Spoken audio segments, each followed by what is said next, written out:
বিরতিহীন সংবাদ দুপুরের এই আয়োজনে স্বাগত সবাইকে। আপনাদের সাথে আছি জাহিদুল বাশার এবং আমি ফারহানা লোপা। শুরুতেই জানিয়ে দিচ্ছি শিরোনাম। ভারতে চূড়ান্ত অনুমোদন পেল অক্সফোর্ডের করোনা টিকা ও কোভ্যাক্সিন। প্রথম দফায় পাবেন ৩ কোটি নাগরিক।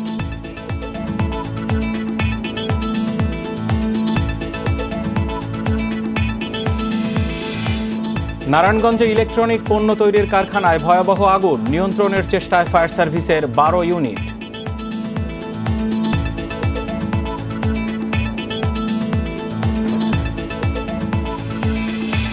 পলাতক পিকে হালদারের বিষয়ে গুরুত্বপূর্ণ তথ্য দিয়েছে কানাডা। হাইকোর্টে দুদকের অগ্রগতি প্রতিবেদন জমা।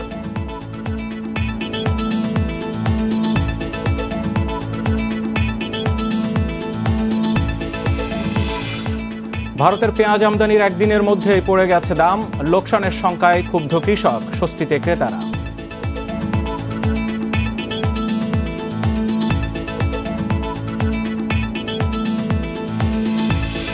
দুই সপ্তাহ পর সৌদি আরবে আন্তর্জাতিক ফ্লাইট চলাচল শুরু। সড়ক ও সমুদ্র পথে প্রবেশের নিষেধাজ্ঞাও প্রত্যাহার।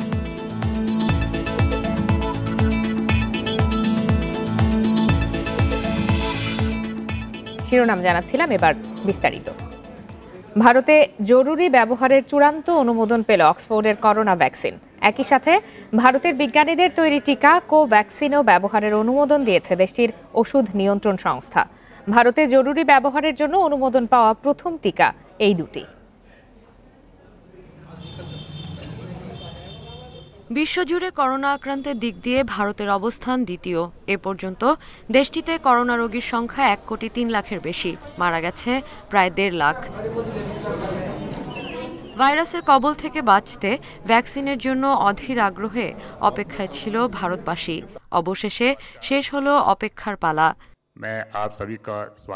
শনিবারই অক্সফোর্ড ভ্যাকসিনের ছাড়পত্র দেওয়ার সুপারিশ করে ভারতের সরকারি বিশেষজ্ঞ কমিটি।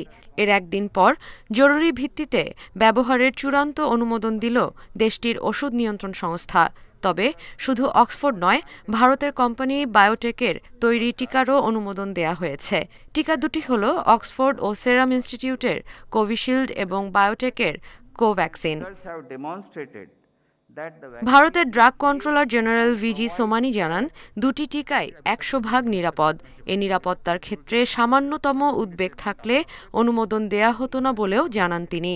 বাকি সব ভ্যাকসিনের মতো এই দুটি টিকার ক্ষেত্রেও হালকা জ্বর, ব্যথা এবং অ্যালার্জির মতো কিছু পার্শ্ব প্রতিক্রিয়া থাকবে বলে জানান Somani. Vaccines of Messrs Serum and Bharat Biotech are being approved for restricted use in emergency situation. অনুমোদনের পর প্রথম দফায় ৩ কোটি নাগরিককে টিকা কর্মসূচির আওতায় আনার ঘোষণা দিয়েছে ভারত সরকার। এর মধ্যে রয়েছে ১ কোটি স্বাস্থ্যকর্মী ও ২ কোটি প্রথম সারির করোনা যোদ্ধা। এছাড়া পুরো দেশে বিনামূল্যে টিকা সরবরাহের আশ্বাস দিয়েছেন স্বাস্থ্যমন্ত্রী হর্ষবর্ধন। এদিকে ভারতীয় বিজ্ঞানীদের প্রশংসা করে দেশটির প্রধানমন্ত্রী নরেন্দ্র মোদী বলেন, জরুরি ব্যবহারের জন্য অনুমোদিত দুটি ভ্যাকসিনই ভারতে তৈরি। এটি সব ভারতীয়ের জন্য গর্বের বিষয় বলে টুইট বার্তায় মন্তব্য করেন তিনি। এদিকে সেরাম ইনস্টিটিউটের তৈরি টিকার ৩ কোটি ডোজ পেতে চুক্তি করেছে বাংলাদেশ সরকার ও বেক্সিমকো ফার্মা। অপেক্ষা ছিল ভারতের চূড়ান্ত অনুমোদনের। এবার ভারতে অনুমোদন পাওয়ায় আশার আলো দেখছে বাংলাদেশও। Sadia Afrin, Independent News. ফেব্রুয়ারি ৯ জানুয়ারিতেই দেশে আসছে অক্সফোর্ডের করোনা ভ্যাকসিন। সক্ষমতা বিবেচনায় তা প্রয়োগের সুযোগ পাবে বেসরকারি প্রতিষ্ঠানও। টিকা আনার সব প্রক্রিয়া শেষ হয়েছে জানিয়ে স্বাস্থ্যমন্ত্রীর আশা, ভারতের মতো দেশের বিশেষজ্ঞ প্যানেলও টিকাটির দ্রুত ছাড়পত্র দেবে। আর ওষুধ প্রশাসন অধিদপ্তর বলছে, বিশেষজ্ঞদের সুপারিশ পেলেই অনুমোদন নিয়ে ভাববেন তারা। অক্সফোর্ড অ্যাস্ট্রাজেনেকার করোনা ভ্যাকসিন ছাড়পত্র পেয়েছে ভারতে। টিকাটি জরুরি ভিত্তিতে প্রয়োগের সুপারিশ করেছে বিশেষজ্ঞ প্যানেল। সেরাম ইনস্টিটিউট অব ইন্ডিয়ার তৈরি এ টিকার ৩ কোটি ডোজ পেতে চুক্তি করেছে সরকার ও বেক্সিমকো ফার্মা। মানিকগঞ্জে সাংবাদিকদের সঙ্গে মতবিনিময়ে স্বাস্থ্যমন্ত্রী জানিয়েছেন, অক্সফোর্ডের এই ভ্যাকসিন জানুয়ারিতেই আসছে দেশে। টাকা দেওয়া সহ এর সব প্রক্রিয়া এরই মধ্যে শেষ হয়েছে। আমাদের তো পেপার ফর্মালিটি তো মোটামুটি যা ছিল প্রায় কমপ্লিট হয়ে গেছে। এই সপ্তাহে টাকাও চলে যাবে। জানুয়ারির শেষের দিকে আমি ভাবতাম যে হয়তো তারা ভ্যাকসিন দিবে, কিন্তু এখন আমি আশাবাদী তার আগেও আমরা পেয়ে যেতে পারি। করোনা মোকাবিলায় বেসরকারি প্রতিষ্ঠানের সহযোগিতার কথা তুলে ধরে মন্ত্রী আরও জানান, যাচাই বাছাই করে যেসব প্রতিষ্ঠানের সক্ষমতা রয়েছে তাদেরও টিকা প্রয়োগের অনুমতি দেওয়া হবে। একটা ভালো হাসপাতাল যাদের ব্যবস্থা আছে বা ভালো বড় ডায়াগনস্টিক সেন্টার, তাদেরকে আমরা চিন্তা ভাবনায় আছে যে তারা যেভাবে আবেদন করেছে তাদেরকেও আমরা সম্পৃক্ত করব একটা গাইডলাইন দিয়ে। দেশে টিকা আসার পর কখন, কিভাবে ও প্রথমে কাদের দেয়া হবে তা প্রায় চূড়ান্ত বলে জানিয়েছেন ঔষধ প্রশাসন অধিদপ্তরের মহাপরিচালক। তিনি বলছেন, বন্টন প্রক্রিয়ার পাশাপাশি মাঠ পর্যায়ে স্বাস্থ্যকর্মীদের প্রশিক্ষণও চূড়ান্ত পর্যায়ে। তবে চূড়ান্ত অনুমোদনের জন্য ভারতের মতোই বিশেষজ্ঞ প্যানেলের ছাড়পত্র পেতে হবে। আমাদের যে রেগুলেশনস আছে সেটি অনুযায়ী আমরা এটা রিভিউ করব, তার সেফটি এবং এফিকেসি ডাটা আমরা অ্যানালাইসিস করার পর যদি আমরা সব দিক থেকে আমরা ফিট মনে করি সেটাকে, তাহলে তখন আমরা এটা রেজিস্ট্রেশন দেওয়ার ব্যবস্থা নেব। সরকারের পরিকল্পনা অনুযায়ী সরকারি হাসপাতাল ও চিকিৎসা কেন্দ্রে করোনা রোগীর সেবা দেয়া চিকিৎসক, নার্স, টেকনোলজিস্ট, পরিচ্ছন্নতা কর্মী ও অ্যাম্বুলেন্স চালকদের প্রথম ধাপে দেয়া হবে করোনার vaccine. Buddhadeb Kundu, independent news, Dhaka. মানুষের আইনের অধিকার সমুন্নত রেখে দায়িত্ব পালন করতে পুলিশ সদস্যদের নির্দেশনা দিয়েছেন প্রধানমন্ত্রী শেখ হাসিনা। তিনি আরও বলেন, অপরাধের ধরন পাল্টেছে, তাই পুলিশকেও সেভাবে তৎপর ও সক্রিয় হতে হবে। সকালে পুলিশের ৩৭তম বিসিএস ব্যাচের নবীন কর্মকর্তাদের প্রশিক্ষণ সমাপনী অনুষ্ঠানে এসব কথা বলেন প্রধানমন্ত্রী। ৩৭তম বিসিএস পুলিশ ব্যাচের শিক্ষানবিশ সহকারী পুলিশ সুপারদের প্রশিক্ষণ সমাপনী কুচকাওয়াজের এই আয়োজন করা হয় রাজশাহীর সারদায় পুলিশ একাডেমিতে। এতে গণভবন থেকে ভিডিও কনফারেন্সে যুক্ত হন প্রধানমন্ত্রী শেখ হাসিনা। তার পক্ষ থেকে বিভিন্ন বিষয়ে শ্রেষ্ঠ নবীন পুলিশ কর্মকর্তাদের মাঝে পুরস্কার তুলে দেন স্বরাষ্ট্রমন্ত্রী আসাদুজ্জামান খান। এ সময় দায়িত্ব পালনে জনগণের মৌলিক অধিকার ও আইনের অধিকারকে সর্বোচ্চ গুরুত্ব দিতে পুলিশ সদস্যদের তাগিদ দেন প্রধানমন্ত্রী।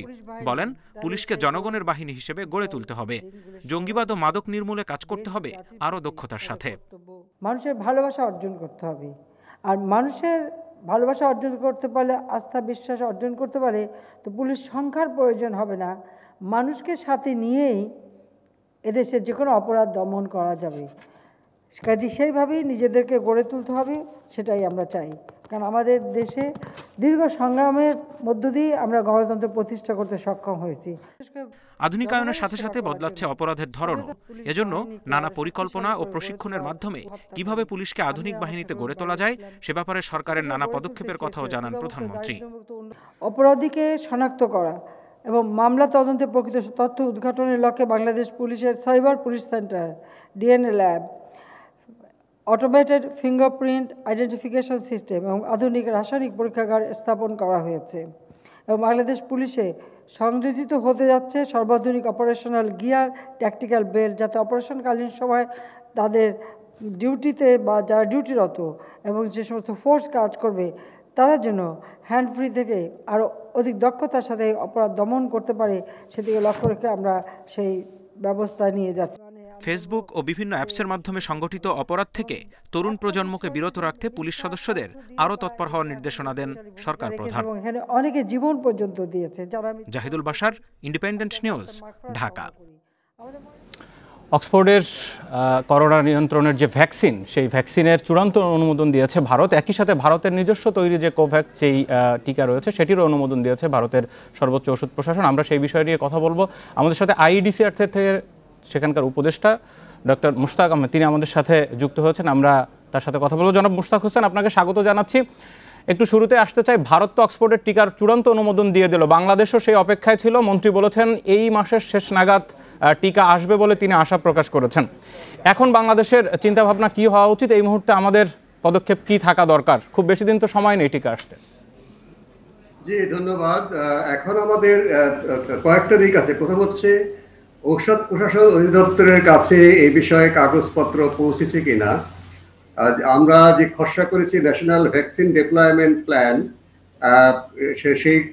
সেই প্রস্তুতিতে ঔষধ প্রশাসন অধিদপ্তর তারা যে নীতিমালা অনুসরণ করে থাকে, বিশ্ব স্বাস্থ্য সংস্থার অনুমোদন কিংবা যে কোনো উন্নত দেশের 2টি সংস্থা যদি অনুমোদন দিয়ে থাকে, আর সেটা তারা 5 দিনের ভিতরে, 2 থেকে 5 দিনের ভিতরে অর্থাৎ 1 সপ্তাহের ভিতরে যদি তারা আবেদন করে, যারা এটা আমদানি করবেন, তাহলে সেটা তারা বিশেষজ্ঞদের সঙ্গে যে নির্ধারিত কমিটি আছে সেই কমিটির মধ্যে দিয়ে অ্যাপ্রুভাল হবে।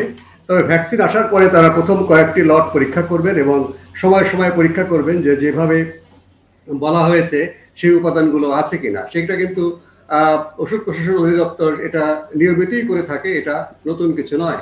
এই হচ্ছে প্রথম দিক।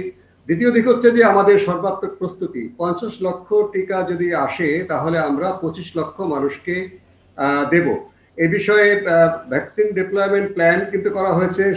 শতকরা 3 ভাগ মানুষ, এরপরে শতকরা 7 ভাগ, অর্থাৎ শতকরা 80 ভাগ পর্যন্ত অগ্রাধিকার তালিকা তৈরি করে কাতে কাতে ভ্যাকসিন দেওয়া হবে, তার একটা ক্যাটাগরি বা কারা কারা পাবেন সেটা করা হয়েছে। ইতিমধ্যেই স্বাস্থ্যকর্মীদেরকে তালিকা প্রণয়ন করবার জন্য বিভিন্ন স্বাস্থ্য প্রতিষ্ঠানকে বলা হয়েছে, সরকারি এবং বেসরকারি, এর বাইরেও যারা প্রাইভেট প্র্যাকটিশনার তারাও পাবেন, যারা ডেন্টিস্ট তারাও পাবেন, এবং এছাড়াও যারা বিভিন্ন ফ্রন্টলাইনার বিভিন্ন প্রতিষ্ঠান তারাও তালিকা করছেন, আইন শৃঙ্খলা বাহিনীর সদস্য, জার্নালিস্ট, বীর মুক্তিযোদ্ধা, বিভিন্ন জেলা পর্যায়ের যারা মাঠ পর্যায়ের কর্মী, এসব বিষয়ে কিন্তু পরিকল্পনা করা হয়েছে। সেই বিষয়ে এবং মানুষের মধ্যে আমাদের একটা সচেতনতামূলক কার্যক্রম করার বিষয় আছে। এই কাজগুলো তো আমি কিছুটা জড়িত আছি, সেগুলো আজকে মিটিং আছে, যে অধিকাংশ মানুষই প্রথম ধাপই পাবেন না, কোনো দেশই সেটা পাচ্ছেন না, কিন্তু ব্যাপক জনগণের সমর্থন ছাড়া এটি বাস্তবায়িত করা সম্ভব নয়। কাজে আমরা কতগুলো পুস্তিকা তৈরি করব, ছোট 1-2-3 পাতার, যে এই ভ্যাকসিনটা কিভাবে কাজ করে। ডাক্তার মুশতাক হোসেন, এই মুহূর্তে করোনা যেমন মানুষের আলোচনায় আছে, একই সাথে ভ্যাকসিনটাও কিন্তু খুব গুরুত্ব দিয়ে মানুষ এই ভ্যাকসিনের খবরাখবর জানতে চান। একটু জানতে চাইবো যে ভ্যাকসিনের জন্য যে 3 কোটি ডোজের যেই চুক্তি, সেখানে সিরাম ইনস্টিটিউটের সাথে যে চুক্তি হয়েছে সেখানে টাকা পাঠানোর কথা বা চূড়ান্ত যে কার্যক্রমগুলো সেগুলো কি শেষ হয়ে গেছে? আরেকটি বিষয়, এই যে টিকাগুলো দেয়া হবে ঢাকার বাইরে একদম প্রত্যন্ত এলাকায় কিভাবে দেওয়া হবে, সেখানে যাদের দিয়ে দেওয়া হবে তাদের প্রশিক্ষণ দেওয়া বা মনিটরিং করা, সেই ব্যবস্থাটা কি এখন পর্যন্ত পরিপূর্ণ? দেখুন, চূড়ান্ত বলতে আপনি কি বোঝাচ্ছেন জানি না। চূড়ান্ত হলো যখন আমি টিকাটা আমার শরীরের মধ্যে প্রয়োগ করতে পারবো, আমার জন্য সেটা চূড়ান্ত। সবকিছু কিন্তু চলমান আছে। এই ভ্যাকসিন আনবার জন্য যে সমস্ত প্রশাসনিক এবং অর্থনৈতিক কাজ সেগুলো সম্পন্ন হচ্ছে। বৈজ্ঞানিক বিষয়ে ঔষধ প্রশাসন অধিদপ্তর তাদের সেই প্রোটোকল তৈরি করা আছে। তারা যদি কাগজপত্র পায় তারপরে তারা কাজ শুরু করবে। কমিটির সদস্য যারা, তারা ইতিমধ্যে প্রস্তুত রয়েছেন। এবং প্রশিক্ষণ নিশ্চয়ই, হ্যাঁ, আমাদের ইপিআই সারা বছরই কাজ করে থাকে। তাদের 25,000 কর্মী আছে এবং আরো অন্যান্য কর্মীদেরকে প্রশিক্ষণ দেওয়া হচ্ছে এবং প্রচুর ভলান্টিয়ার। একটা ভ্যাকসিনেশন টিমে 6 জন থাকবেন, তারা প্রতিদিন 100 থেকে 150 মানুষকে টিকা দিতে পারবেন। এখানে 4 জন থাকবেন স্থানীয় ভলান্টিয়ার, যারা মানুষকে সংগঠিত করে নিয়ে আসবেন, এবং 2 জন ভ্যাকসিন দেবেন। প্রথম পর্যায়ে স্বাস্থ্যকর্মীরা পাবেন। উপজেলা পর্যায়ে হেলথ কমপ্লেক্স পর্যন্ত এই স্বাস্থ্য প্রতিষ্ঠানে এটা দেওয়া হবে। প্রথম পর্যায়ে বড় বড় মেডিকেল কলেজ হাসপাতাল, সেখানে এটা দেওয়া হবে। তারপরে জেলা হাসপাতালগুলোতে দেওয়া হবে। তারপরে উপজেলা হেলথ কমপ্লেক্স, প্রয়োজন বোধে কমিউনিটি ক্লিনিক পর্যায়ে দেওয়া হবে। এগুলো কিন্তু বেশ 1 মাসেরও অধিক সময় আগে থেকে তাদেরকে এই বিষয়ে প্রস্তুত করা হয়েছে। টিকা দেওয়াটা বাংলাদেশের জন্য কোনো নতুন ঘটনা নয়।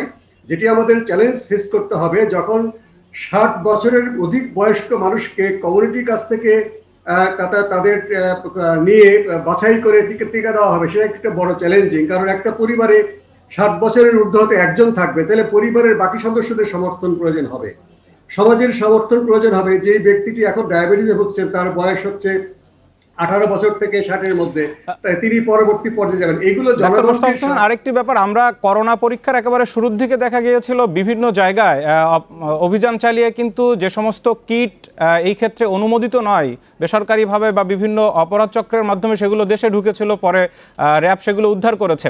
এখন বাজারে তো অনেকগুলো ক্যান্ডিডেট ভ্যাকসিন রয়েছে বিভিন্ন দেশে। সরকার অনুমোদনের বাইরে এই অক্সফোর্ডের ভ্যাকসিনের বাইরে অন্য কোনো ভ্যাকসিন যাতে দেশে না ঢুকতে পারে, কেউ না আনতে পারে, সেই ব্যাপারে চিন্তা ভাবনা কি?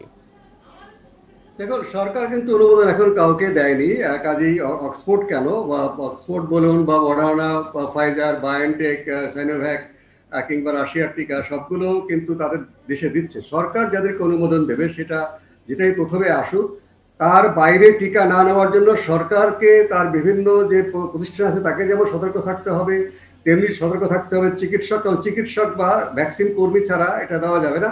আর সবচেয়ে বড় কথা, মানুষ যেন বিভ্রান্ত না হন সেটা প্রচার করবার জন্যই কিন্তু ব্যাপক প্রচার অভিযানের একটা কর্মসূচি নেওয়া হয়েছে। Print media, electronic media, poster, leaflet, উঠান বৈঠক, ব্যক্তিগত যোগাযোগ, এভাবে কোন টিকাটি অনুমোদিত এবং কদিন পর পর দিতে হবে, কি তার পার্শ্ব প্রতিক্রিয়া কি, পার্শ্ব প্রতিক্রিয়া যদি দেখা দেয় কোথায় তিনি যোগাযোগ করবেন, এই সবগুলোর কিন্তু একটা ব্যাপক প্রচার, যেটা আপনাদের একটা বিরাট ভূমিকা আছে। আপনারা এই যাবৎকাল খুবই প্রশংসনীয়ভাবে কোভিড মহামারী প্রথম থেকেই জনগণকে সচেতন করবার জন্য, তথ্য প্রচারের জন্য কাজ করছেন। আজকে যে আমার কথাটা, এটাও কিন্তু মানুষকে অনেক তথ্য দেবে, আপনাদের প্রশ্নের প্রেক্ষিতে করে বলছি। এভাবে মিলিয়ে কিন্তু সবাইকে মিলিয়ে আমাদের নিশ্চিত করতে হবে কোনো রকম জাল কিংবা ভুয়া ভ্যাকসিন যেন কেউ ব্যবহার করতে না পারে। এটি অবশ্যই আপনি বলেছেন খুবই গুরুত্বপূর্ণ বিষয়, আমাদের সবাইকে চোখ কান খোলা রাখতে হবে এবং আশা করব আমাদের দেশের মানুষ সবাই দেশপ্রেমিক, দু একজন লোকের জন্য যেন গোটা প্রক্রিয়াটা ভণ্ডুল না হয়ে যায়, সেজন্য আমরা সবাই ঐক্যবদ্ধভাবে সচেতন থাকবো। ডাক্তার মোশতাক হোসেন, আপনাকে অনেক ধন্যবাদ আমাদের সাথে যুক্ত হওয়ার জন্য।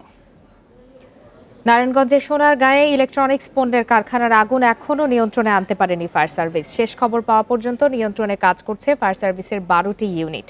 বেলা 11:15টার দিকে উপজেলার ত্রিপদী এলাকার একটি ইলেকট্রনিক পণ্য প্রস্তুতকারী কারখানায় এই অগ্নিকাণ্ডের ঘটনা ঘটে। ফায়ার সার্ভিসের উপপরিচালক দেবাশিস বর্ধন জানিয়েছেন, কারখানাটিতে আগুনের খবরে প্রথমে 5টি ইউনিট কাজ শুরু করে, পরে মেঘনা ও গজারিয়া থেকে আরও 7টি ইউনিট যোগ দিয়েছে। 3তলা ভবনের নিচতলার একটি স্টোর রুম থেকে আগুনের সূত্রপাত। ধারণা করা হচ্ছে বৈদ্যুতিক শর্ট সার্কিট থেকেই এই দুর্ঘটনা। কারখানাটিতে কর্মরতদের সবাই বের হয়ে এসেছেন।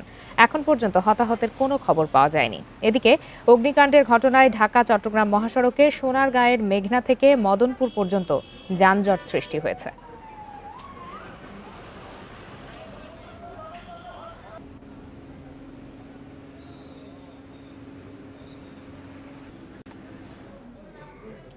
অগ্নিকাণ্ডের বিষয়ে আরো বিস্তারিত জানাতে ঘটনাস্থল থেকে যোগ দিয়েছেন সহকর্মী রাকিবুল হাসান। রাকিব, প্রায় 3 ঘন্টার বেশি হয়ে গেল আগুন এখনো নিয়ন্ত্রণে আনা সম্ভব হয়নি। 12টি ইউনিট কাজ করছে, সর্বশেষ কি পরিস্থিতি সেখানকার?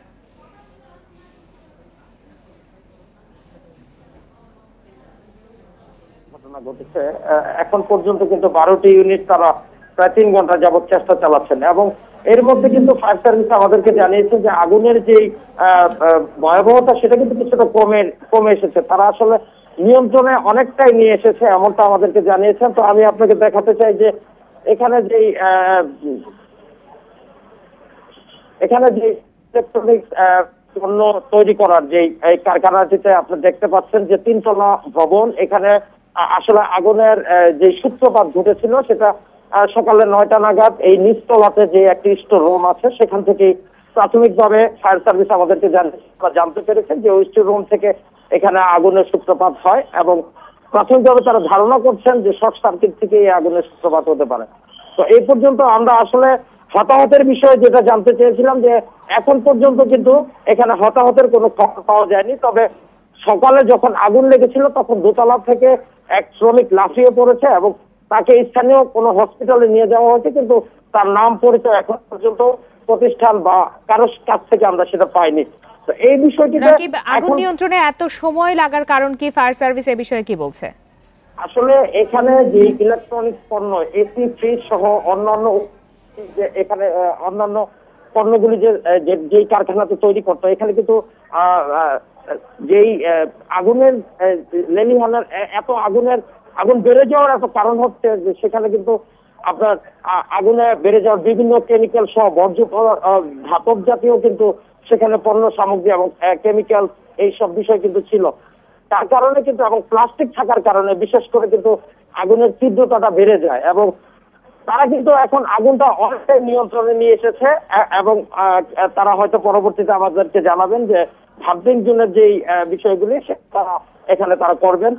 এখন পর্যন্ত কিন্তু 12টি ইউনিট তারা চেষ্টা চালিয়ে যাচ্ছেন যে এই আগুন যেন তারা দ্রুত নিয়ন্ত্রণে নিয়ে আসতে পারে। তো এখন রাকিব, অগ্নিকাণ্ডের বিষয়ে সর্বশেষ খবরাখবর জানতে আমরা নিশ্চয়ই পরবর্তীতে আপনার সাথে আবারও যোগাযোগ করব। অর্থ পাচার মামলায় বিদেশে পলাতক পিকে হালদারের বিষয়ে কানাডার সরকার গুরুত্বপূর্ণ তথ্য দিয়েছে বলে হাইকোর্টে অগ্রগতি প্রতিবেদন জমা দিয়েছে দুদক। সকালে হাইকোর্টে এই প্রতিবেদন জমা দেয় সংস্থাটি। এর আগে প্রায় 3000 কোটি টাকা পাচার করার অভিযোগ নিয়ে বিদেশে পালিয়ে থাকা পিকে হালদারের গণমাধ্যমে সাক্ষাৎকার, সংবাদ প্রচার, পুনঃপ্রচার নিষিদ্ধে যথাযথ ব্যবস্থা নেওয়ার নির্দেশনা চেয়ে হাইকোর্টে আবেদন করেছে দুদক। তথ্য মন্ত্রণালয় এবং বিটিআরসির প্রতি এই নির্দেশনা চাওয়া হয়। একই সঙ্গে একটি বেসরকারি টিভি চ্যানেলে সোমবার পিকে হালদারের প্রচারিত সাক্ষাৎকার এবং মধ্যরাতে প্রচারিত টকশোর ভিডিও ক্লিপ আদালতে তলব চেয়েও আবেদন করা হয়। বুধবার বিচারপতি মোহাম্মদ নজরুল ইসলাম তালুকদার ও বিচারপতি আহমেদ সোহেলের ভার্চুয়াল বেঞ্চে এই আবেদন করা হয়।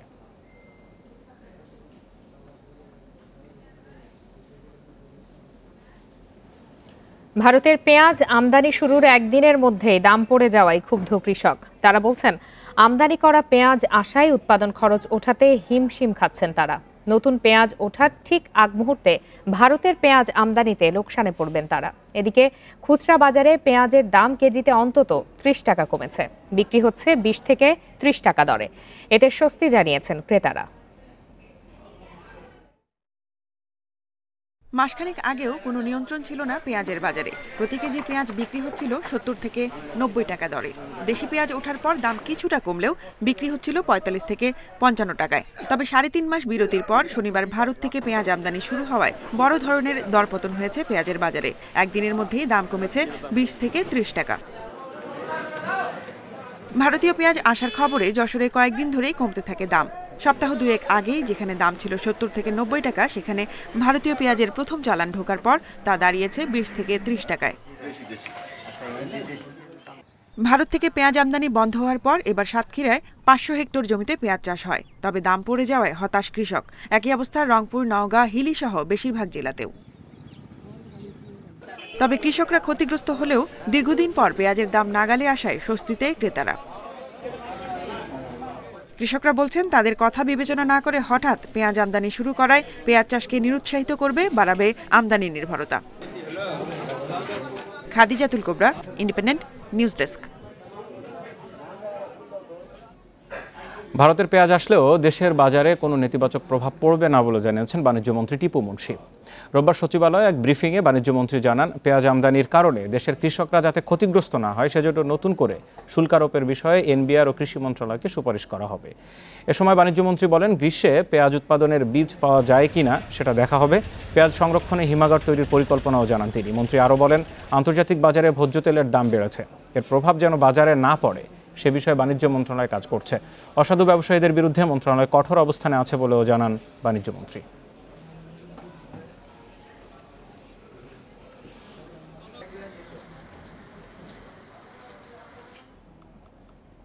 সৌদি আরবে ২ সপ্তাহ বন্ধ থাকার পর আজ থেকে আবারও চালু হয়েছে আন্তর্জাতিক ফ্লাইট চলাচল।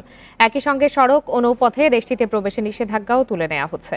বিবৃতিতে নিষেধাজ্ঞা প্রত্যাহারের ঘোষণা দেয় দেশটির স্বরাষ্ট্র মন্ত্রণালয়। আরব নিউজ জানায়, যুক্তরাজ্যে করোনার নতুন ধরন শনাক্তের পর গত ২০ ডিসেম্বর অন্য দেশ থেকে সড়ক, নৌ ও আকাশপথে সব ধরনের প্রবেশে নিষেধাজ্ঞা দেয় সৌদি সরকার। তবে করোনার নতুন ধরনের সংক্রমণ রুখতে বেশ কিছু শর্ত জুড়ে দিয়ে ভ্রমণ নিষেধাজ্ঞা তুলে নেওয়া হয়েছে। যুক্তরাজ্য, দক্ষিণ আফ্রিকা সহ অন্যান্য যেসব দেশে করোনার নতুন ধরন শনাক্ত হয়েছে সেসব দেশ থেকে সৌদি নাগরিক নন এমন কেউ সৌদি আরবে আসতে চাইলে কমপক্ষে ১৪ দিন অন্য কোনো দেশে অবস্থান করে তারপর সৌদি আরবে ঢুকতে হবে। এরপর ১৪ দিন পার হলে তারা করোনা মুক্ত কিনা তার প্রমাণ দেখাতে হবে। এছাড়া সৌদি নাগরিক যাদের মানবিক বা জরুরিভাবে প্রবেশের অনুমতি দেয়া হবে তাদের সৌদি আরবে এসে কমপক্ষে ১৪ দিন বাড়িতে পর্যবেক্ষণে থাকতে হবে। এদিকে বাংলাদেশ থেকে সৌদি আরবে শিগগিরই ফ্লাইট আবার চালু করার কথা জানিয়েছে কর্তৃপক্ষ।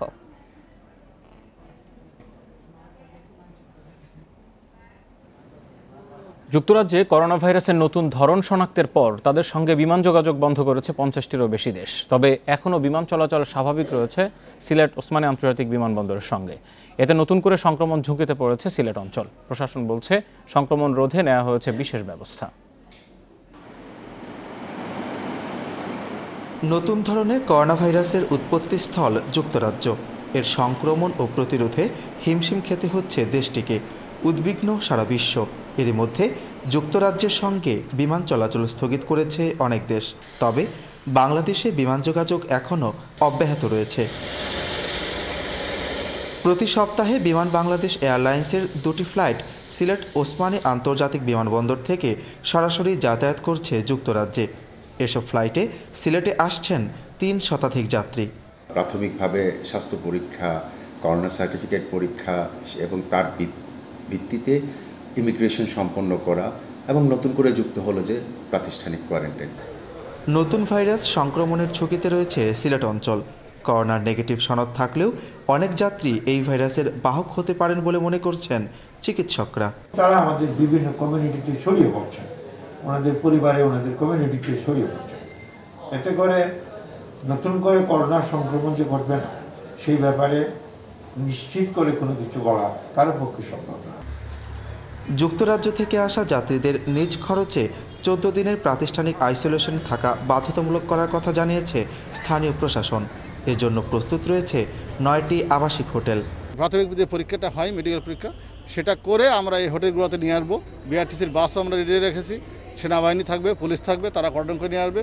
প্রতি হোটেলে আবার পুলিশ রাখবো, যাতে তাদের আত্মীয় স্বজনকে দেখা করতে না পারেন বা তারা যাতে বাইরে না যান। করোনার এ নতুন রূপ আগের থেকে আরও ভয়াবহ, মৃত্যু হারও বেশি। এ অবস্থায় সংক্রমণ রোধে কঠোর ব্যবস্থা নেওয়ার দাবি জানিয়েছে সিলেটবাসী। মাধব কর্মকার, ইন্ডিপেন্ডেন্ট নিউজ, সিলেট। ইন্ডিপেন্ডেন্ট টেলিভিশনে গত 26, 27 এবং 28 ডিসেম্বর প্রচারিত ক্ষমতার অপব্যবহার, অনিয়ম, দুর্নীতির বিষয়ে সংবাদের প্রতিবাদ জানিয়েছেন কুমিল্লা 6 আসনের সংসদ সদস্য আ.ক.ম. বাহাউদ্দিন। প্রতিবাদ লিপিতে তিনি দাবি করেন, সংবাদ সম্প্রচারের কারণে তার নিজের এবং পরিবারের সুনাম ক্ষুণ্ণ এবং দেশ বিদেশে উজ্জ্বল ভাবমূর্তির ক্ষতি হয়েছে। দুঃখ প্রকাশ করে প্রতিবাদ লিপি যথাযথভাবে প্রচার না করলে ইন্ডিপেন্ডেন্ট টেলিভিশনের বিরুদ্ধে আইনি পদক্ষেপ নেয়ারও হুঁশিয়ারি দেন এমপি বাহাউদ্দিন। তিনি দাবি করেন, ইন্ডিপেন্ডেন্ট টেলিভিশনের বিরুদ্ধে একটি মানহানির মামলায় 2015 সালে আদালত থেকে 10 কোটি টাকার ডিক্রি পাওয়ার পর আক্রোশ থেকে তার বিরুদ্ধে নতুন করে সংবাদ প্রচার করা হয়েছে।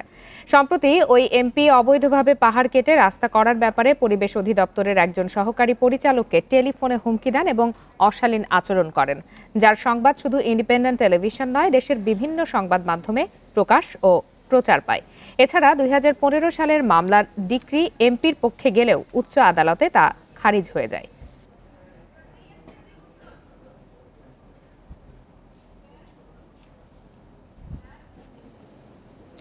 ঢাকার মৃত খাল, কালভার্ট ও ড্রেনের পানি প্রবাহ ফিরিয়ে আনতে রাজধানীর পান্থপথে দ্বিতীয় দিনের মতো অভিযান শুরু করেছে দক্ষিণ সিটি কর্পোরেশন ডিএসসিসি। সকাল থেকে এ অভিযান শুরু করেছে সংস্থাটি।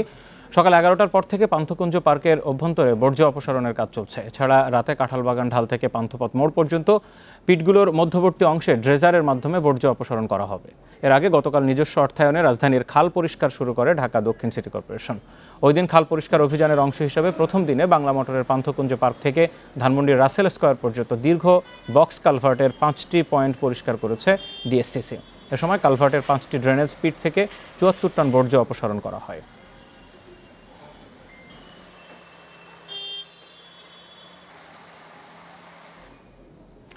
সহকর্মী আদিলুর রহমান রয়েছেন। বর্জ্য অপসারণের যেই কার্যক্রম চলছে সেখানে আরো বিস্তারিত জানবো। আদিল, ওয়াসার কাছ থেকে খাল বুঝে পাওয়ার বা ড্রেনেজ ব্যবস্থা বুঝে পাওয়ার মাত্র 2 দিনের মধ্যেই যে কার্যক্রম আমরা দেখতে পাচ্ছি, নিশ্চয়ই নগরবাসী অনেকে আশান্বিত। একটু জানতে চাইবো যে এই অবস্থা, এই রকম কাজের গতি কতদিন নাগাদ থাকবে, কি পরিকল্পনা ডিএসসিসির? আরেকটি বিষয়, অন্যান্য এলাকায় যে সমস্ত জায়গাগুলোতে এ ধরনের প্রতিবন্ধকতা তৈরি হয়েছে ড্রেনেজ ব্যবস্থার, সেগুলোর পরিকল্পনা কোন পর্যায়ে অপসারণের ব্যাপারটিতে?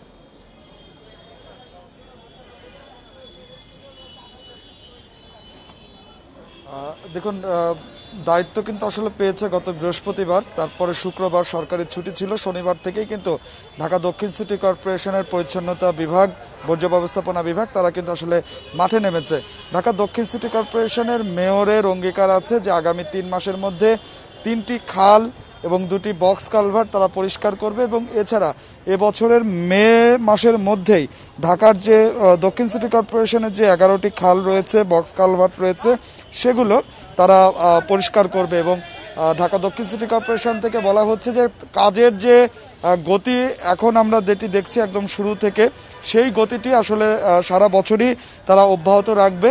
কারণ ঢাকা দক্ষিণ সিটি কর্পোরেশন বলছে যেহেতু তারা ওয়াসার কাছ থেকে খালের দায়িত্ব চেয়ে নিয়েছেন, তো সেক্ষেত্রে তাদের যে দায়বদ্ধতার একটা বড় জায়গা কিন্তু আসলে তৈরি হয়েছে। আর এখন যদি এই নগরে জলাবদ্ধতা তৈরি হয়, সেক্ষেত্রে কিন্তু নগরবাসী প্রথমেই দুষবে সিটি কর্পোরেশনকে। তো সেক্ষেত্রে তারা তাদের যে কাজের যে অগ্রগতি বা তাদের কাজের যে গতি, সেই গতিটি তারা ধরে রাখবে বলে আমাদেরকে জানানো হয়েছে।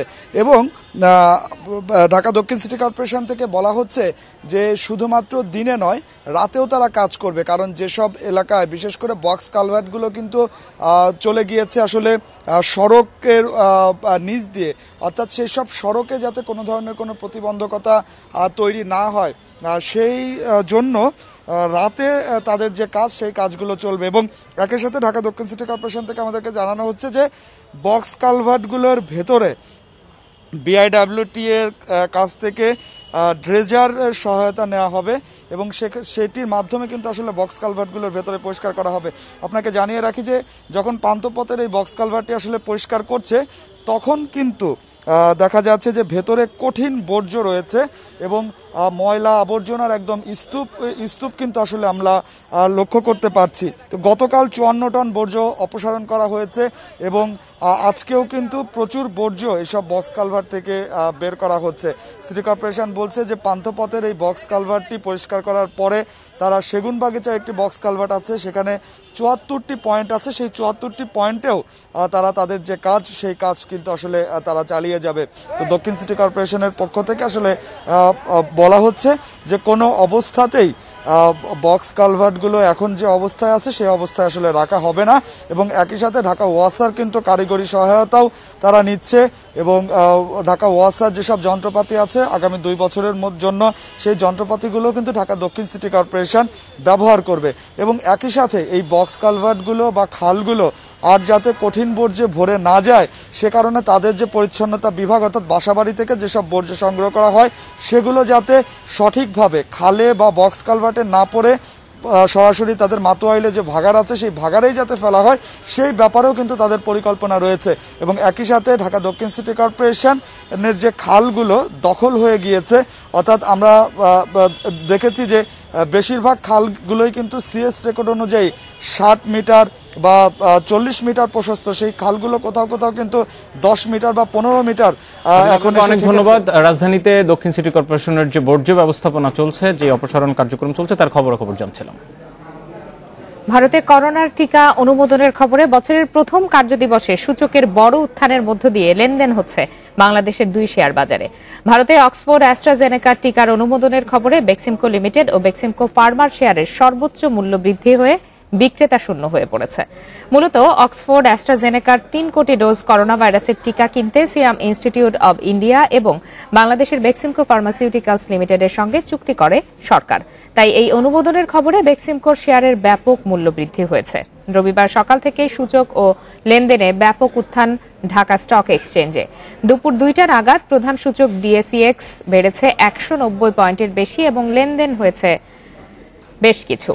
হাতবদল হওয়ার শেয়ার ও মিউচুয়াল ফান্ডের মধ্যে দর বেড়েছে 256টির, কমেছে 62টির এবং অপরিবর্তিত আছে 44টির দর। অন্যদিকে চট্টগ্রাম স্টক এক্সচেঞ্জে সার্বিক সূচক বেড়েছে 600 পয়েন্টের বেশি।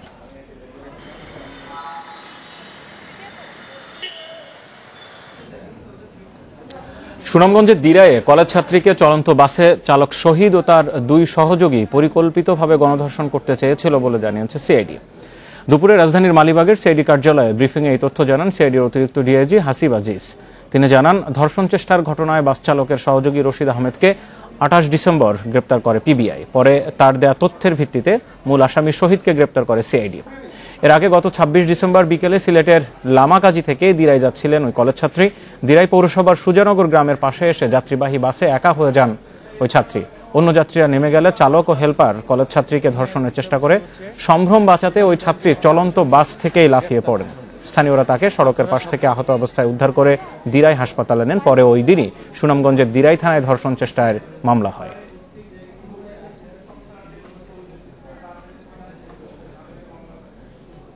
বক্করকে গাড়ির চালকের আসনে বসে সে গাড়ির চালকের আসন থেকে উঠে আসে এবং মেয়েটিকে উত্ত্যক্ত করা শুরু করে।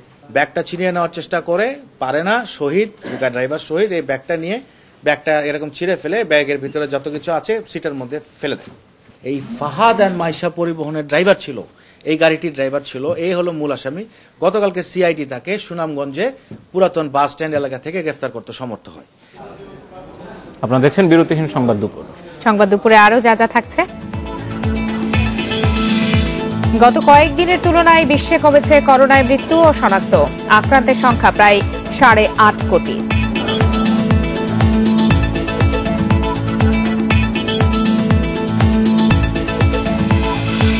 ফেডারেশন কাপের তৃতীয় কোয়ার্টার ফাইনালে আজ বসুন্ধরার প্রতিপক্ষ শেখ জামাল, জয় চায় দুই দল।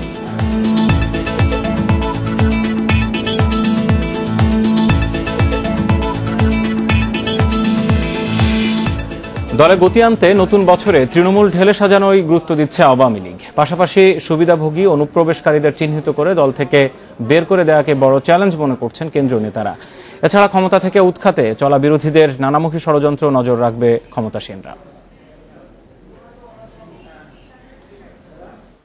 করোনার কারণে 2020 সালে রাজপথে ছিল না রাজনীতি, সভা সমাবেশেও ছিল বিধিনিষেধ। মুজিববর্ষ উদযাপনে বছর জুড়ে নানা কর্মসূচি হাতে নিলেও সংক্রমণ বিবেচনায় তাও সীমিত করে আওয়ামী লীগ। করোনার টিকার খবরে রাজনীতিবিদদের আশা, শীতের পর হয়তো উন্নতি হবে পরিস্থিতির, রাজনৈতিক কর্মকাণ্ডে ফিরবে দল। 2020 সালে আমাদের যে লক্ষ্য ছিল, আমরা সে লক্ষ্য পূরণ করতে পারিনি, কিন্তু লক্ষ্য থেকে কিন্তু আমরা বিচ্যুত হইনি। আমরা লক্ষ্য পূরণের জন্য 2021 সালে আমরা এই লক্ষ্য পূরণ করতে সক্ষম হব বলে আমরা বিশ্বাস করি, যদিও করোনার দ্বিতীয় ঢেউ চলছে। জাতীয় সম্মেলনের পর 2020 সালের মার্চে করোনা সংক্রমণের আগ পর্যন্ত 78টির মধ্যে মাত্র 31টি জেলার সম্মেলন হয়েছিল। সদস্য সংগ্রহ অভিযানও গতি পায়নি। এছাড়া টানা 11 বছর ক্ষমতায় থাকায় দলে বেড়েছে সুবিধাভোগীদের সংখ্যাও। তাই বিতর্কিতদের চিহ্নিত করে দল থেকে বাদ দেওয়াকেই নতুন বছরের চ্যালেঞ্জ বলছেন কেন্দ্রীয় নেতারা। ইউনিয়ন, উপজেলা, জেলা, মহানগর পর্যায়ে আমাদের যে সম্মেলনগুলো বাকি আছে সেগুলো আমরা করব। এর পাশাপাশি সদস্য সংগ্রহ অভিযান চলবে, নতুন কমিটি প্রণয়ন করব। গ্রহণযোগ্য লোকদের কমিটিতে স্থান দেওয়ার মধ্যে দিয়ে আমরা দলকে এগিয়ে নিয়ে যাব। আমাদের মূল লক্ষ্য আগামী 3 বছর পর যে জাতীয় সংসদ নির্বাচন হবে, সেই নির্বাচনে জনগণের নেত্রী, জননেত্রী শেখ হাসিনার নেতৃত্বে মানুষ যাতে ঐক্যবদ্ধভাবে নৌকায় ভোট দেয়, সেটি হচ্ছে আমাদের মূল লক্ষ্য। দল পুনর্গঠনের পাশাপাশি 2021 সালে আওয়ামী লীগ সতর্ক নজর রাখবে বিরোধী দলগুলোর উপরও। কেন্দ্রীয় নেতারা বলছেন, নানামুখী ষড়যন্ত্র করে ক্ষমতা থেকে উৎখাতে তৎপর আছে বিরোধীরা। পৃথিবীতে ষড়যন্ত্র প্রথম থেকে শুরু হয়েছে, শেষ পর্যন্ত চলবে। সুতরাং ষড়যন্ত্র নিয়ে আওয়ামী লীগ চিন্তিত নয়, আমরা ষড়যন্ত্র মোকাবেলা করতে জানি। এছাড়া বছর জুড়েই সিটি কর্পোরেশন, পৌরসভা, ইউনিয়ন পরিষদ সহ স্থানীয় সরকার নির্বাচন রয়েছে সারা দেশে, সেদিকেও বিশেষ নজর রাখছে আওয়ামী লীগ। Ijazur Rahman, Independent news, Dhaka.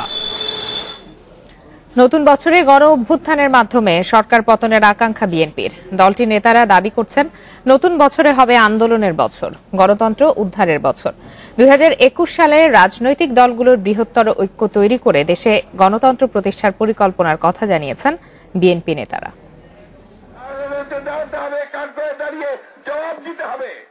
টানা 14 বছর ক্ষমতার বাইরে বিএনপি। 2020 সালে ঘরোয়া সভা সমাবেশ আর মানববন্ধন কর্মসূচির মধ্যে সীমাবদ্ধ ছিল দলটির রাজনীতি। 2021 সালে দল পুনর্গঠন ও নিয়মিত সাংগঠনিক কর্মকাণ্ড চালিয়ে যেতে চান দলের নেতারা। নতুন বছরে চূড়ান্ত হবে সাংগঠনিক জেলার সম্মেলন, মেয়াদোত্তীর্ণ কমিটিগুলোর পুনর্গঠন এবং অঙ্গ ও সহযোগী সংগঠনগুলোর পূর্ণাঙ্গ কমিটি। দলের তরুণ নেতারা বলছেন, দল গোছানোর পাশাপাশি এবছর তারা রাজপথের আন্দোলনে নামতে চান। কয়েক বছর ধরে আমাদের আন্দোলন সংগ্রামের পাশাপাশি আমরা আমাদের সংগঠনও আমরা শক্তিশালী করার চেষ্টা করছি। শক্তিশালী সংগঠনকে নিয়ে যদি এই প্রতিবাদী জনতাকে আমরা একসাথে করে মাঠে নামি, আমাদের বিজয় অবশ্যই হবে এবং এবছরই হবে, এবং এটাই আমাদের এবছরের টার্গেট। আমরা মৃত গণতন্ত্রকে আমরা জীবিত করব। এই বছরই হবে আন্দোলনের বছর। এই সাংগঠনিক কাঠামো নিয়ে, জনগণকে সঙ্গে নিয়ে আমরা একটি গণ অভ্যুত্থানের মাধ্যমে এই সরকারকে একটি সুষ্ঠু নির্বাচন দিতে বাধ্য করব। এবছরই আমরা নির্বাচন কমিশনের পদত্যাগ ঘটাতে বাধ্য করব এবং এই বছরেই ইনশাআল্লাহ আমরা একটি গণ অভ্যুত্থানের মাধ্যমে, একটি সুষ্ঠু নির্বাচনের মাধ্যমে দেশে গণতন্ত্র ফিরিয়ে আনব। বিএনপির জ্যেষ্ঠ নেতারা জানান, গত বছরের সকল ব্যর্থতা ও হতাশার গ্লানি ঝেড়ে ফেলে এবছর জনগণের অধিকার প্রতিষ্ঠায় কাজ করবে বিএনপি। মানবাধিকার, আইনের শাসন, বাক স্বাধীনতা, গণমাধ্যমের স্বাধীনতা, জীবনের নিরাপত্তা এবং জাতিসংঘ কর্তৃক ঘোষিত আন্তর্জাতিক মৌলিক অধিকার ফিরে পাওয়ার বৎসর, যার মাধ্যমে দেশের জনগণ তাদের মালিকানা ফিরে পাবে। সবচেয়ে বড় কথা হচ্ছে মানুষের যে ভয়ভীতির, নিরাপত্তাহীনতার মধ্যে জীবন কাটাচ্ছে সেখান থেকে মুক্ত হবে। বিএনপি নেতাদের অভিযোগ, সরকার রাষ্ট্রযন্ত্রকে ব্যবহার করে জনগণের ন্যায়সঙ্গত আন্দোলন দমন করছে, আর তাই গত বছর আন্দোলনে সফলতা আসেনি। Jahanara Parvin, independent news, Dhaka. বিশ্বে করোনায় আরও 8,000-এর মৃত্যু হয়েছে। নতুন করে আক্রান্ত 5,48,000-এরও বেশি। বিশ্বে করোনায় মৃতের সংখ্যা ছাড়ালো 18,42,000। সংক্রমিতের সংখ্যা ছাড়ালো 8,49,00,000। সংক্রমণ বাড়ায় রোগীর ঢল সামলাতে যুক্তরাজ্যের হাসপাতালগুলোকে প্রস্তুত থাকার পরামর্শ দিয়েছেন জ্যেষ্ঠ চিকিৎসকরা। তুলনায় বিশ্বে কমেছে একদিনে শনাক্ত মৃত্যু। শনিবার 8,000 মানুষের মৃত্যু হয়েছে বিশ্বে। শুক্রবার এই সংখ্যা ছিল 9,000-এর বেশি। মেক্সিকোতে উল্লেখযোগ্যভাবে কমেছে করোনার প্রাণহানি। রোববার দেশটিতে 344 জনের মৃত্যু হয়েছে। একদিন আগেও এই সংখ্যা ছিল 700-র বেশি। তবে যুক্তরাষ্ট্রে বেড়েছে সংক্রমণ ও প্রাণহানি। একদিনে দেশটিতে 23,000-এর বেশি করোনা রোগী শনাক্ত হয়েছে। প্রাণ গেছে 2100-র বেশি। করোনায় আক্রান্ত হয়েছেন CNN-এর জনপ্রিয় সাংবাদিক ল্যারি কিং। করোনা ভাইরাসের নতুন ধরন শনাক্তের পর যুক্তরাজ্যে বেড়েই চলেছে আক্রান্তের সংখ্যা। শনিবার দেশটিতে 57,725 জন করোনা রোগী শনাক্ত হয়েছে। এ নিয়ে টানা পঞ্চম দিনের মতো আক্রান্তের সংখ্যা 50,000 ছাড়ালো। মৃত্যু হয়েছে 450-র। সংক্রমণ বাড়ায় রোগীর ঢল সামলাতে যুক্তরাজ্যের হাসপাতালগুলোকে প্রস্তুত থাকার পরামর্শ দিয়েছেন জ্যেষ্ঠ চিকিৎসকরা। সংক্রমণের দিক থেকে দ্বিতীয় অবস্থানে থাকা ভারতে শনিবার 21,000 নতুন রোগী শনাক্ত হয়েছে। একদিন আগেও এই সংখ্যা ছিল 17,000-এর বেশি। দেশজুড়ে চলছে করোনার টিকাদান কর্মসূচির মহড়া। সাউথ আফ্রিকায় 15,000 নতুন শনাক্ত নিয়ে আক্রান্তের সংখ্যা 10,88,000 ছাড়িয়েছে। আরও 288 মৃত্যু নিয়ে প্রাণহানি 30,000-এর কাছাকাছি। তুরস্ক, ইতালি, কলম্বিয়ায় একদিনে শনাক্ত হয়েছে 11,000-এর বেশি করোনা রোগী। 8,000-এর বেশি আক্রান্ত নিয়ে জার্মানিতে সংক্রমিতের সংখ্যা 17,71,000 ছাড়িয়েছে। Nusrat Serin, Independent News. Donald ট্রাম্পের পক্ষ নিয়ে ইলেকটোরাল ভোট গণনায় আপত্তি জানানোর হুমকি দিয়েছেন 11 রিপাবলিকান সিনেটর। প্রভাবশালী সিনেটর টেড ক্রুজ সহ অন্যান্য আইন প্রণেতারা 6 জানুয়ারি যৌথ অধিবেশনে ট্রাম্পের দাবির পক্ষে দাঁড়াবেন বলে জানিয়েছেন। প্রেসিডেন্ট ট্রাম্প জানান, সত্য জানার পর এসব আইন প্রণেতারা এগিয়ে এসেছেন। তিনি এখনও মনে করেন নির্বাচনের ফলাফল তিনি পাল্টে দেবেন।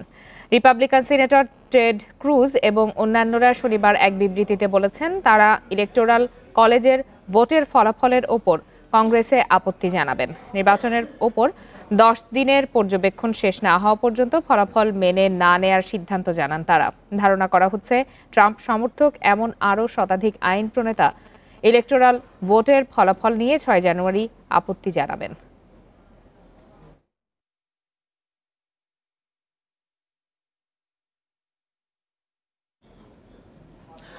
নাইজারের দুটি গ্রামে জঙ্গি হামলায় 79 জনের মৃত্যু হয়েছে। স্থানীয়দের বরাত দিয়ে এমন তথ্য দিয়েছে বার্তা সংস্থা রয়টার্স। মালি সীমান্তবর্তী পশ্চিমের চমবাঙ্গু গ্রামে 49 জনের মৃত্যু হয়েছে, আহত হয়েছে 17 জন। অপর 30 জনের মৃত্যু জারৌমদারেয়ায়। সম্প্রতি আফ্রিকার সাহেল অঞ্চলে জঙ্গি হামলা বেড়েছে। শনিবার মালিতে জঙ্গি হামলায় 2 ফরাসি সেনা নিহত হয়। গত সোমবার প্রাণ যায় 3 ফরাসি সেনার। এই হামলার দায় স্বীকার করেছে আল কায়েদা সমর্থিত জঙ্গি সংগঠন। ফেব্রুয়ারিতে হতে যাওয়া নাইজারের জাতীয় নির্বাচনের আগে এই হামলা হলো।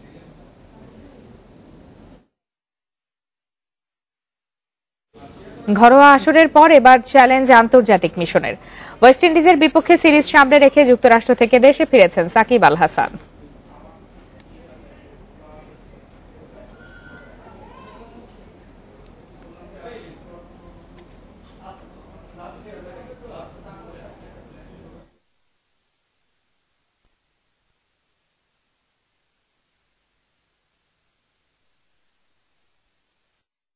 একটা এক্সপেকটেশন তো থাকে, আমার নিজেরও আছে, সবারই আছে।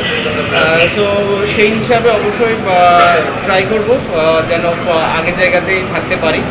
যে দুটো দল দিয়েছে আসলে ওয়েস্ট ইন্ডিজ টিম, আমার কাছে মনে হয় যদি আমরা খুব বেশি ভালো না করি আমাদের জন্য একটু ডিসঅ্যাপয়েন্টিং হবে। থার্ড টাইম অবশ্যই আবার এক্সাইটেড আমি। দেখা যাক, আমি চাই আল্লাহর রহমতে সবার দোয়াতে ইনশাআল্লাহ সুস্থ সবলভাবে যেন নতুন মানে পৃথিবীতে আসতে পারে বাচ্চা। ফেডারেশন কাপে আজ তৃতীয় কোয়ার্টারে চ্যাম্পিয়ন বসুন্ধরা কিংসের মুখোমুখি হবে শেখ জামাল ধানমন্ডি ক্লাব। গ্রুপ পর্বের ছন্দ নকআউটেও ধরে রাখতে চান কোচ অস্কার ব্রুজন। অন্যদিকে শেখ জামালের লক্ষ্য ভুল শুধরে শেষ 4 নিশ্চিতের। বঙ্গবন্ধু জাতীয় স্টেডিয়ামে ম্যাচ শুরু বিকেল 4টায়। রহমতগঞ্জের বিপক্ষে জয় দিয়ে টুর্নামেন্ট শুরু করে চ্যাম্পিয়নরা। নিয়ম রক্ষার পরের ম্যাচেও চট্টগ্রাম আবাহনীকে হারিয়ে গ্রুপ সেরা হয়ে শেষ 8 নিশ্চিত করে অস্কার ব্রুজনের শিষ্যরা। তবে নকআউট পর্বে কোনো ভুল করা চলবে না। শেখ জামালকে কঠিন প্রতিপক্ষ মেনেই মাঠে নামতে চায় কিংস ম্যানেজমেন্ট। নিজেদের দ্বিতীয় শিরোপা জয়ের পথে কোনো ঘাটতি রাখতে চান না কোচ। ছেলেদের ধারাবাহিকতায় আমি খুশি। শেখ জামাল খুব শক্তিশালী দল। এবারের টুর্নামেন্টে আক্রমণ ভাগের সেরা 3 দলের মধ্যে একটি। আমরা তাদেরকে খাটো করে দেখি না। নকআউটে নতুন শেখ জামালের দেখা মিলতে পারে, তাই আমরা সতর্ক। শেখ জামাল অবশ্য গ্রুপ পর্বে নিজেদের সেরা খেলাটা খেলতে পারেনি। প্রথম ম্যাচে ড্র ও দ্বিতীয় ম্যাচে হারে কিছুটা অস্বস্তিতে শফিকুল ইসলাম মানিকের দল। তবে কোয়ার্টারে প্রতিপক্ষের জন্য ভিন্ন কৌশলে এগুবে ধানমন্ডির দলটি। স্পেসিফিক সোলেমান কিং অ্যান্ড জোবে তারাই গোল করবে আর অন্যরা গোল করতে পারবে না, সেটা না। আমি মনে করি যে যার সুযোগ আসবে সেই যাতে গোলের সুযোগগুলো কাজে লাগাতে পারে, সেই কাজে লাগাতে পারলে আমি ডেফিনেটলি টিমের জন্য মঙ্গল আসবে। শক্তি সামর্থ্যে এগিয়ে বসুন্ধরা কিংস, তবে শেখ জামালের সামর্থ্য আছে ঘুরে দাঁড়ানোর। Kamrul Hasnat, independent news, Dhaka. European ফুটবলের লড়াইয়ে আজ বড় দলগুলো মাঠে নামবে। লা লিগায় রাত 2টায় ওয়েস্কার বিপক্ষে লড়বে বার্সেলোনা। বার্সা বিপাকে পড়েছে কুতিনিওর ইনজুরিতে। এদিকে সেরি আই ইউভেন্টাসের প্রতিপক্ষ উদিনেসে। বাংলাদেশ সময় রাত 1:45 মাঠে নামবে রোনালদোর দল। দুশ্চিন্তা বেড়েছে বার্সা শিবিরে। একে তো শিরোপার দৌড়ে বেশ পিছিয়ে, তার উপর ফিলিপে কুতিনিওর চোট কাতালান জায়ান্টদের আরও বিপাকে ফেলেছে। গুরুতর চোট পাওয়ায় বা হাঁটুতে অস্ত্রোপচার করতে হয়েছে কুতিনিওর। অস্ত্রোপচার সফল হলেও 3 ম্যাচের জন্য ছিটকে গেছেন এই অ্যাটাকিং মিডফিল্ডার। গুরুত্বপূর্ণ এই মিডফিল্ডারের রিপ্লেসমেন্ট খুঁজে পাওয়া কঠিন হবে বার্সার জন্য। ফাতি পিকের সঙ্গে ইনজুরি লিস্টে কুতিনিও যুক্ত হয় নির্ভর থাকার উপায় নেই বার্সা কোচ কোম্যানের। তবে মেসিকে নিয়ে চিন্তিত নন তিনি। মেসি যতদিন বার্সায় আছেন তার সেরাটাই পাওয়া যাবে বলে আত্মবিশ্বাসী কোম্যান। মেসি এখনই কোনো সিদ্ধান্ত নিচ্ছে না, আর এতে কোনো সমস্যাও দেখছি না। আমি এই ব্যাপারে উদ্বিগ্ন নই। মেসি সব সময় তার সেরাটা দিয়ে খেলতে চায়। কুতিনিওর ছিটকে পড়াটা আমাদের জন্য দুর্ভাগ্যের। মিডফিল্ড ও ফরওয়ার্ড পজিশনে সে খুব গুরুত্বপূর্ণ ফুটবলার। এদিকে সেরিয়ায় জয় দিয়ে নতুন বছর শুরু করতে চায় ইউভেন্টাস। গেল বছরের শেষটা ভালো হয়নি ইউভের। ফিওরেন্তিনার কাছে হেরেছে 3-0 গোলে। লিগেও অবস্থান খুব ভালো নয় পিরলোর দলের, অবস্থান 6 নম্বরে। শীর্ষে থাকা এসি মিলানের সঙ্গে 10 পয়েন্টের ব্যবধান। গেল 9 মৌসুমে শিরোপা জেতা ইউভের জন্য এবার চ্যাম্পিয়ন হওয়া কঠিন হয়ে দাঁড়িয়েছে। উদিনেসের বিপক্ষে লড়াইয়ের আগে সতর্ক ইউভেন্টাসের হেড কোচ পিরলো। উদিনেসে খুব ভালো দল, কাউন্টার অ্যাটাকে দুর্দান্ত। ওদের 2 স্ট্রাইকার টেকনিক্যালি খুব ভালো। ওদের থামাতে বেশ সতর্ক থাকতে হবে আমাদের। শক্তিমত্তায় উদিনেসে পিছিয়ে নেই, কঠিন ম্যাচ হবে। বড় কোনো ইনজুরি সমস্যা নেই পিরলোর দলে। 2 ডিফেন্ডার ডেমিরাল ও কিয়েলিনি চোট কাটিয়ে ফেরায় ইউভেন্টাস ডিফেন্সে শক্তি বেড়েছে। ফেরদৌস ইসলাম, ইন্ডিপেন্ডেন্ট নিউজ। মেলবোর্নের এক রেস্তোরাঁয় খেতে যাওয়ার খেসারত দিতে হলো 5 ভারতীয় ক্রিকেটারকে। রোহিত শর্মা সহ 5 জনকে আইসোলেশনে পাঠিয়েছে অস্ট্রেলিয়ান ক্রিকেট বোর্ড। এতে সিডনি টেস্ট থেকে ছিটকে পড়ার শঙ্কায় ওই ক্রিকেটাররা। কোয়ারেন্টিন শেষে দলের সঙ্গে যোগ দেওয়ার পরই বিতর্কে জড়িয়ে পড়লেন সহ অধিনায়ক রোহিত। ঋষভ পান্থ, পৃথ্বী শ, শুভমান গিল ও নবদীপ সাইনিকে নিয়ে মেলবোর্নের এক রেস্তোরাঁয় খেতে যান তিনি। এক ভক্তের টুইট থেকে ভাইরাল হয়ে যায় তাদের রেস্তোরাঁয় যাওয়ার ভিডিও। এরপরই ব্যবস্থা নেয় অস্ট্রেলিয়ান ক্রিকেট বোর্ড। অতি সত্বর 5 ক্রিকেটারকে আইসোলেশনে পাঠানো হয়। আইসোলেশন থেকেই অনুশীলনে অংশ নিতে পারবেন তারা। ক্রিকেটাররা করোনা প্রোটোকলের নিয়ম ভেঙেছে কিনা তা খতিয়ে দেখতে তদন্ত করছে অস্ট্রেলিয়া ও ভারতীয় ক্রিকেট বোর্ড।